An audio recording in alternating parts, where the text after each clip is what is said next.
That's it. Come on, bring it round.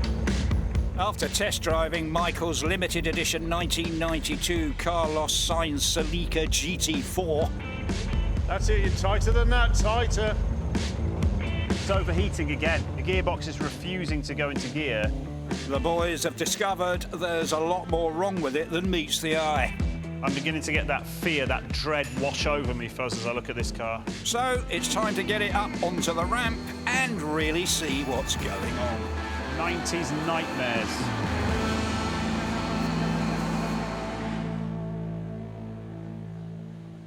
Oh, my word, Fuzz. Look at the car up there and look at it down here. It's rotten down. Look at the state of that lot. We have got what appears to be leakage going on here. I mean, look at it. It's still wet oil. Yeah. It's a little more than a wire brush job, isn't it? So this is all going to come down. So though the car doesn't look bad on the top, it's a 20-footer, this car. Stand 20 feet away from it, squint your eyes a bit, and it looks OK. But from where we are now, this is terrible. Look at the struts up there. Yeah. Look at the suspension up there. It's absolutely shot. Right, let's say that we need to replace that suspension arm there. Yeah, sure. What do we do? Order another one. OK. So, my go-to place for parts, bearing in mind this is the Carlos Sainz edition. Yeah. How different can it possibly be?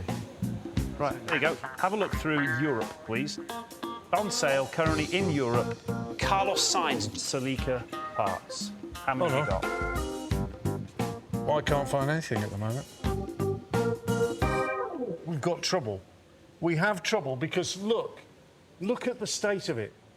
This car needs some serious componentry. There's something about these MX-5s that I have to share with you, and that is that they can look as terrible as you like, yet they will still start up when demanded. So I think that we should give this a little try just to see if it will start up.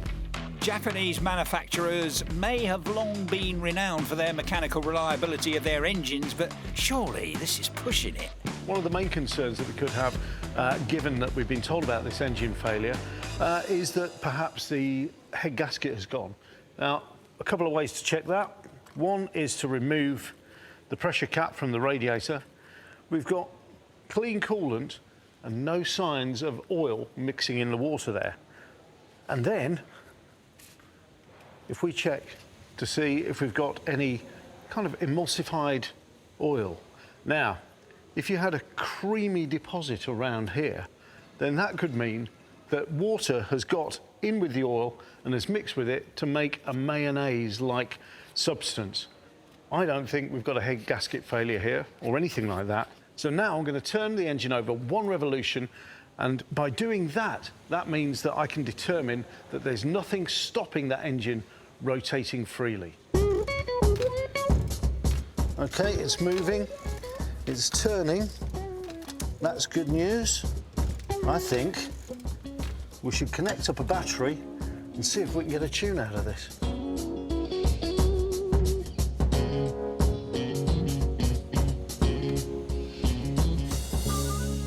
Lights on the dash. Let's try it.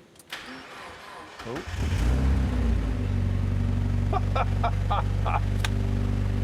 Well, would you believe it? You look good in a cowboy hat.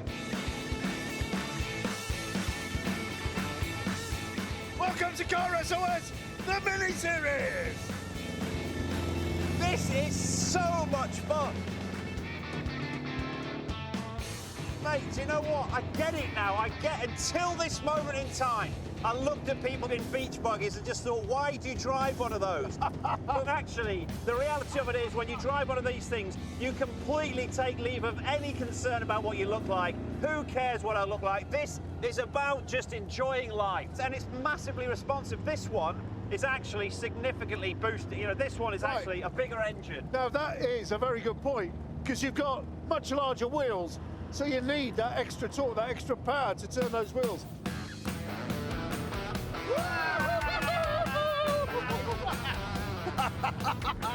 Guaranteed to put a smile on your face.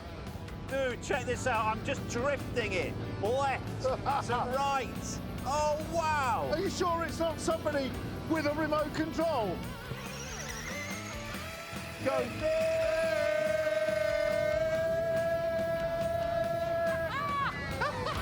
Let's just do donuts all day. Whoa! Yeah, but in order to do donuts, we need a bigger engine to put into Paul's dune buggy. Yeah. That way, he'll be able to go drifting as well.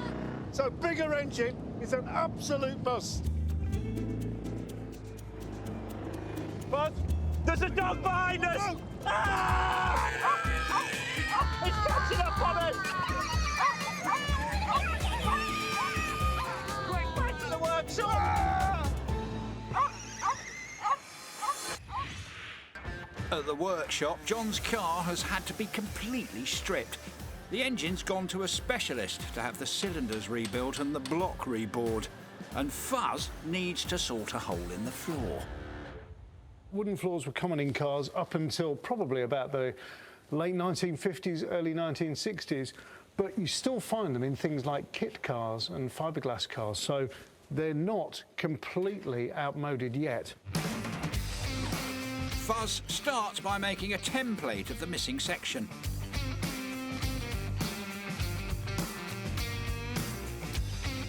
Right, there we are, template made, roughly speaking. Now I'm going to use this to draw onto the piece of wood.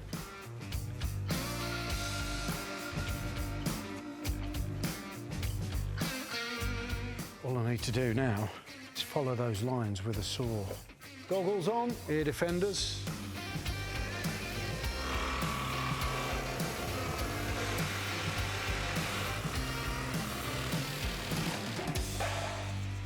Right, let's see how that fits. Would you believe it? A perfect fit. A little bit of a sand on this side, but it's great because this material, birch ply, is super lightweight, but super strong as well. And because it's dense, it can resist a lot of the damage that water can do to it. It's going to be painted and protected, so it's going to last for another, hopefully, 100 years or more. And it's not just the floor that's wooden. A new frame is being made from ash. 1920s and 30s carriage builders used this as it was super strong, but not so rigid it couldn't cope with bumpy driving. It all needs to be done by hand, but luckily Will is a skilled carpenter, so they don't need to call a specialist. Leeds United Academy, Fuzzbots. Today is a very, very special day. Look, I know when we give a car back, it's a special day. Yeah. 21st birthday. How are we giving it back to him? Right, Leeds United Academy. Yep. Like, Jake is the biggest Leeds fan you'll ever meet on the planet. Okay. Season ticket holders. So Right. his dad, Mark, has arranged for him to come down here with his son. Son, for your 21st, you're going to have a tour of the Leeds United Academy ground, the training ground. Mark introduces him to Ethan, and Ethan gives him a tour of here. Brilliant. At the end of the tour, they Yeah. come out here, meet the mascot, who will be me. That's you? Yeah. You sneak up with the car behind him. Yeah. Hat comes off, car comes out, the rest is history. A 21st he will never, ever, ever forget.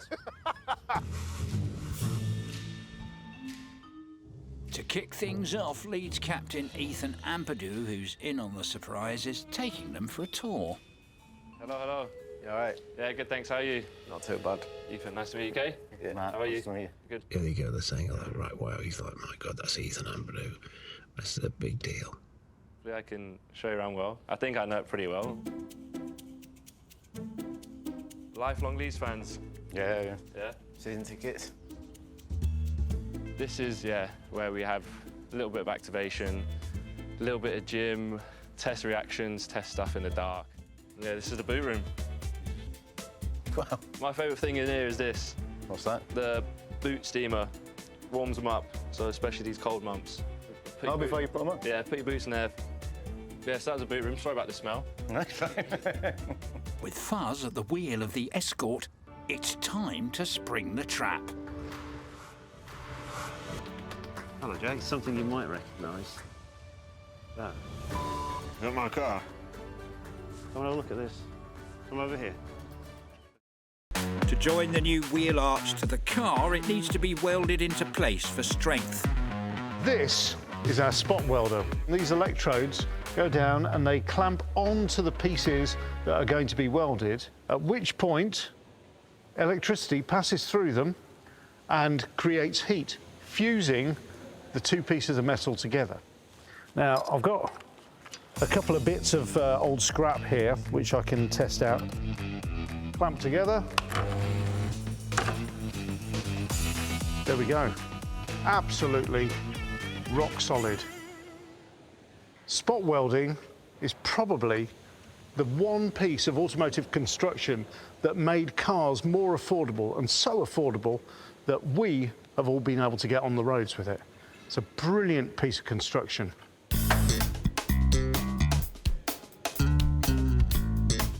First weld, if this goes wrong, it's all gone wrong.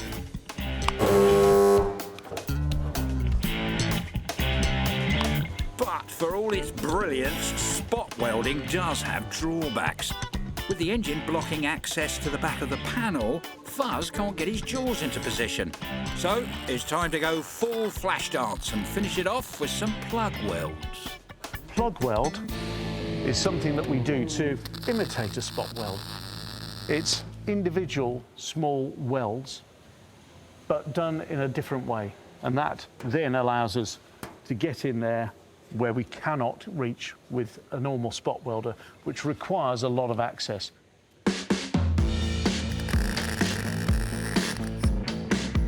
So that's our wheel arch back in place, restoring much needed structural integrity to this Land Rover Discovery. A few more little bits, and then we'll be able to lift the body off.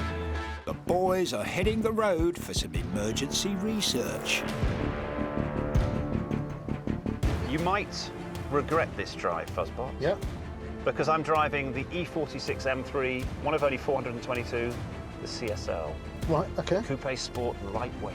Why am I going to regret it? Hold on to your seat. Hold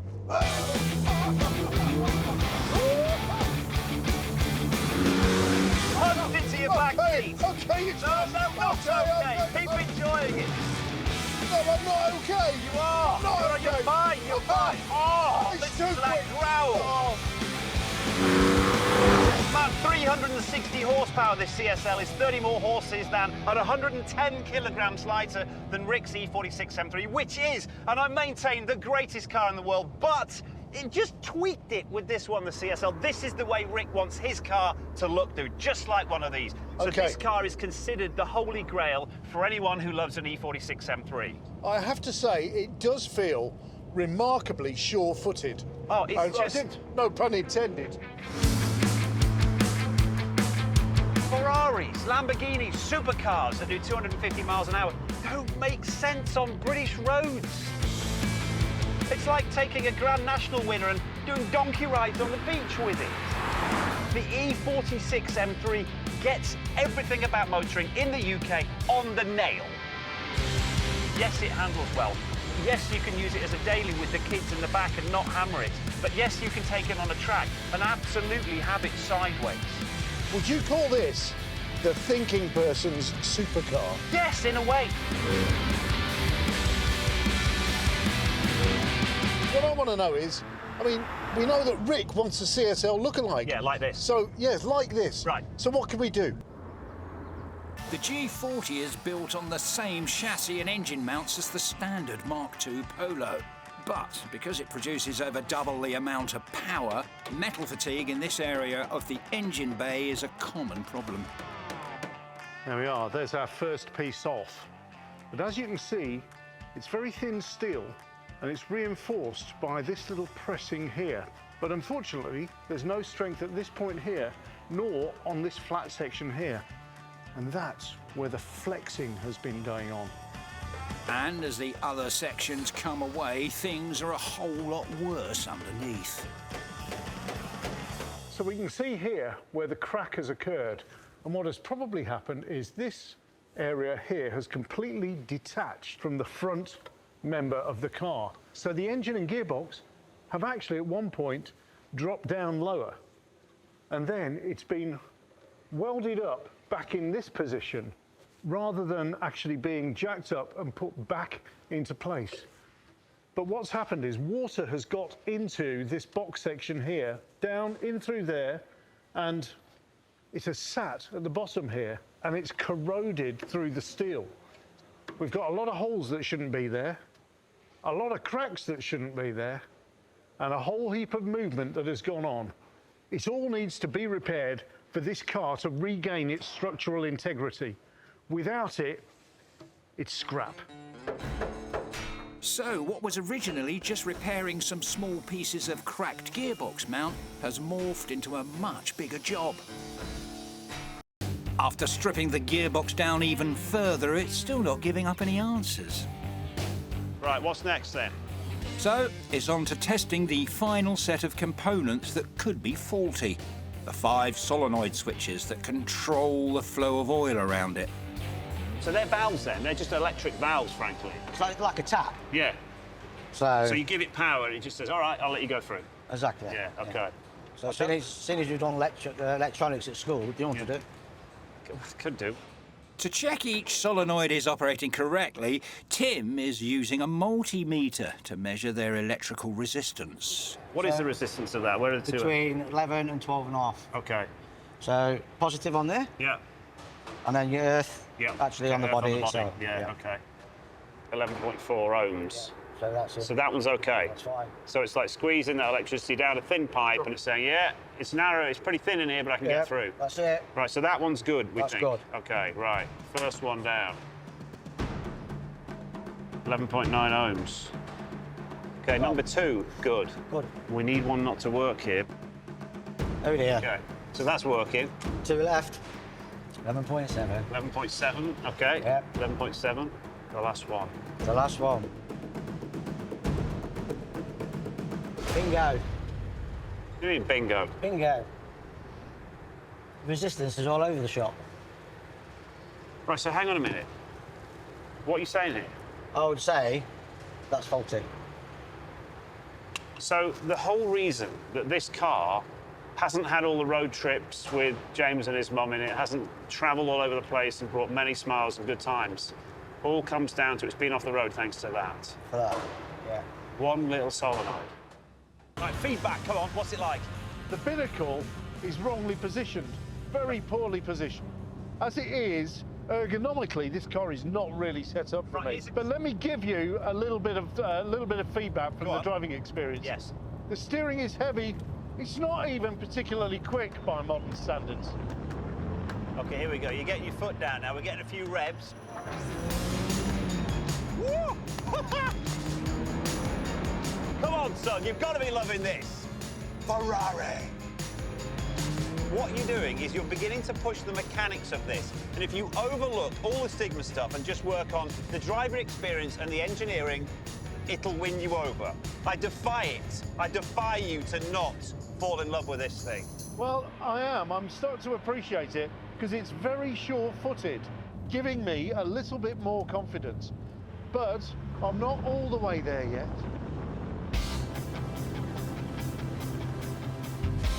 There's a reason why these things are just globally loved, and it's not just the way they look. These are designed by world-leading mechanical engineers and automotive gods. You are getting into this now. You are enjoying this now. For anyone who's never driven a Ferrari, what could you compare it to? It has an almost go-kart-like experience of its holding capability and its quickness around the corners. It's not kicking up a fuss. Mate. And it's got no fancy gizmos on it at all. No. This car's 40 years plus old. Yep. There's a lot of things about it that make me feel a little bit uncomfortable. But my driving experience of it, it's a 10 out of 10. Well, I very never. 10 out of 10 from Mr. Fuzzbot. I cannot believe I'm saying it.